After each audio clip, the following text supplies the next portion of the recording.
రామాయణంతో ముడిపడిన ప్రదేశాలలో సీతారాములు తిరుగాడిన పుణ్య ప్రదేశాలలో చిత్రకూటం ఒకటి.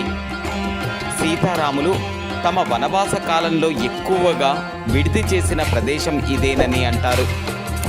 ఒకవైపు మందాకిని నది, మరోవైపు చిత్రకూట పర్వతం ఇక్కడి ప్రకృతి సౌందర్యాన్ని రెట్టింపు చేస్తాయి.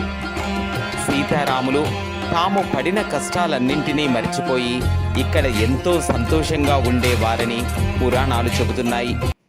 ఈ ప్రాంతంలో రామ్ ఘాట్, సీతాకుండ్, హనుమాన్ ధార ఇక్కడ చూడదగిన వాటిలో ముఖ్యమైనవి. ఇక్కడ భక్తులు ఎక్కువగా సందర్శించుకునే మరో ప్రాంతం కూడా ఉంది. అదే స్ఫటిక శిల.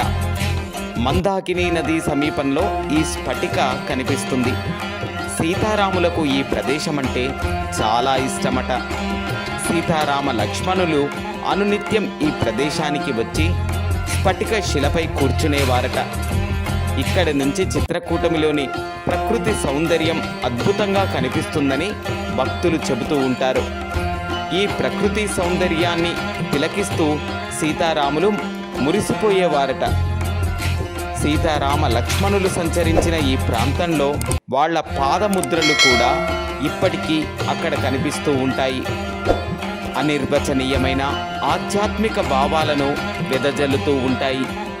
ఇక్కడికి వచ్చే భక్తులు సీతారామ లక్ష్మణులను సందర్శించుకోవటమే కాకుండా ఈ స్ఫటిక శిల వద్దకు వెళ్ళి అక్కడి నుండి ప్రకృతి అందాలను చూసి తరిస్తారు.